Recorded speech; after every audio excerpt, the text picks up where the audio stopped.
All right, but anyway, let's get into this, Rob. We were on the air while this game was being played, and I think was it over by the time our show was over? Probably. It was over for all intents and purposes. Philadelphia 115-103 over Boston last night in Game 5. Now the Sixers have a 3-2 lead. Rob, I want to ask you this question, and we're going to pose it to our listeners as well when they can call in. You and I both picked the Celtics. I think you and I both believe the Celtics are the better team. But let's get away from that. This 3-2 Sixers lead, who do you attribute that more to? The Celtics or the Sixers? You know what I'm saying? Right. Is this the Sixers taking it like, yeah, we better than y'all, or is this the Celtics beating themselves? I wish I could say that this is about the Philadelphia 76ers because, Chris, we have seen James Harden turn the clock back, have two tremendous games. Their first two wins on three-pointers, big time. Right. And he was good last night. Yep. But, I mean, he won those games with big shots at the end. Steph Curry, line one. Take a call from James Harden. But that's another story. But when you talk about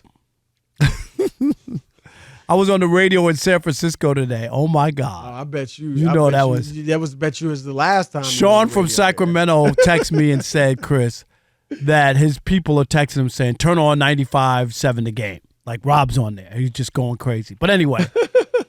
Chris, this series should have been over. Forget Game 5.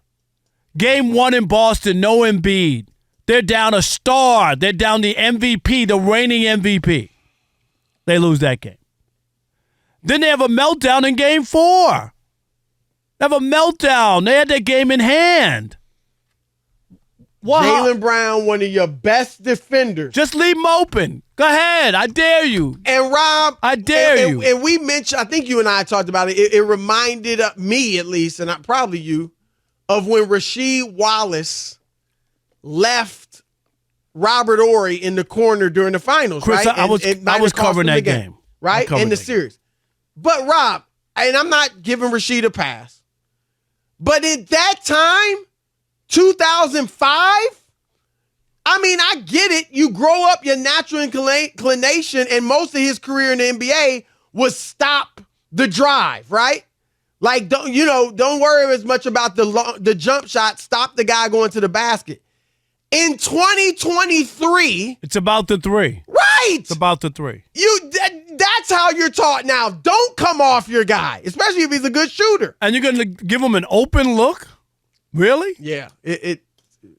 Mistake. I ain't mean to interrupt. No, so my point is this series should have been over already. They should have, Chris. The Boston Celtics, who went to the NBA Finals a year ago, should have been out of this series. They struggled in the first round, made the series longer than they needed to. And in this one, they could have won the first 4 games. But that first game and the loss at home with no Embiid tells you a little something. That they cracked the door, Chris, and told us a little something about them, that this ain't the same squad from a year ago. And I'm not knocking Philly. Philly's a good team. Right. You got Harden, you got Embiid. I'm not trying to Maxey Chris is a good young player. I'm not poo-pooing them. But this series should have been over. And instead, now they're in dire straits. So I'm saying this is the Celtics' fault.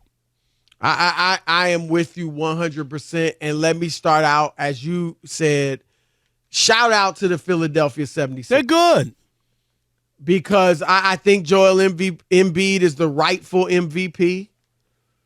James Harden is an all-time great player. Great.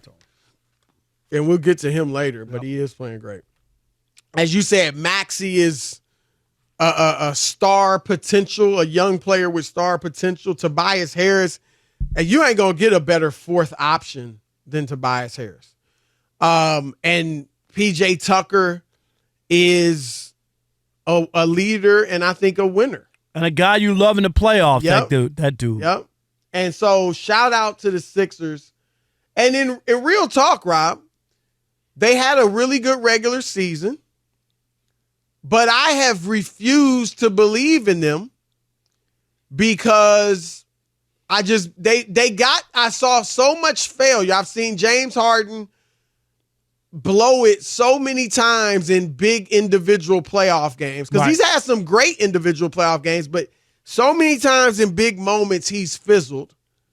Doc Rivers has blown, Rob, 3 times as many 3-1 leads as any coach in the history of the league. He's blown. And so I was that. And then Embiid, just keeping it real, his numbers might look good, but he hasn't been Shaq in the playoffs.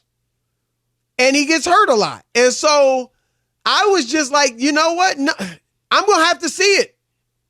I'm not giving them the benefit of the doubt anymore. I got to see it. And we're seeing it.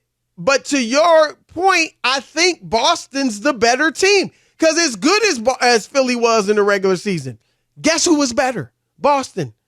Guess who beat Philly 3 out of 4 times in the regular season? And Embiid played every game. Boston. Boston now, Rob, and this is what we're saying. They're their own worst enemy. Now, I don't think they're the best team in the league. I think the Lakers, I think the Warriors, I feel like have their number. And maybe, I don't know, Denver would be interested in Phoenix, whatever. But I think the Lakers and the Warriors would beat Boston. But I do think Boston's the best team in the East. And they aren't showing it. And if they don't get their act together, Rob, they're going to be going home with their tail between their legs, just like Milwaukee, feeling like, man, we lost to, it's not like losing to Miami, which isn't as good as Philly, but we lost to a lesser team. And Chris, let me give you some numbers real quick, okay? Celtics have been an up and down team all postseason, okay? Especially on the defensive end. Through 11 games, they're giving up, Chris, 112 points a game, 45-36 are the shooting splits, right? Forcing 11 turnovers per game. Definitely a far cry from a year ago when they went to the NBA Finals. You ready? They were giving up 102 points, Chris, per game, right? That's 10 points. That's huge. The splits, 43-33, and they forced 12.5 turnovers, and that was a bigger sample size, 24 games. So, well, what they've done under Joe Mazzulla, and this was evident early on, is they went from being a primarily defensive team to being a primarily offensive team. And they picked up the defense during the regular, later in the regular season. Like last year, they were ranked 7th offensively and 2nd defensively. This year, they were ranked 2nd offensively, so they jumped there. And they were still ranked 3rd because they picked it up later in the season. But they clearly were more now focused on getting the open threes, shooting a lot of threes. They shot about as many threes as anybody in the league. And the defense waned a bit. And also, Rob, they're just not as buttoned up. And I don't mean that in a stodgy way. I mean, their attention to detail is not what it was under Ime Udoka and Brad Stevens. Chris, and you see it late in games when they struggle in these clutch moments. I also just saw a stat. I don't know. Did you see this one? The Celtics are now 9-10, Chris, in their last 19 home playoff games. How? Yeah. 9-10. And that goes back 2 years. Right. That's not even just with Mazzulla. I'm just saying. Here's what I'll say. It doesn't surprise me because they have toyed. They've gotten complacent when they have prosperity, if you will. But the one thing, I don't think this series is over. I'm guessing you don't either. No, it's not over. I mentioned Doc Rivers blowing these leads, and shout out to Doc, who's done a good job in this series. Right, no doubt. We're not going to rip Doc. His team is up. If they don't close the deal, we might have a different conversation. Well, but historically, you're saying, okay, this isn't over. That's for darn sure because they've had a history of this.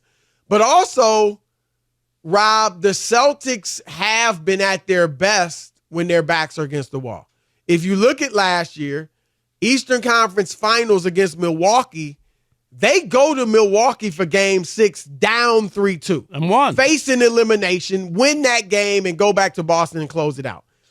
The series before, I'm sorry, that was the second round. The series after that, the Eastern Conference Finals against Miami. Game 7 is in Miami. And Boston wins that. So they've been at their best. They shake out of their slumber when the chip, the backs are against the wall. And we'll see if they can do that this year. They've been playing with fire. We'll see if they get burned this time.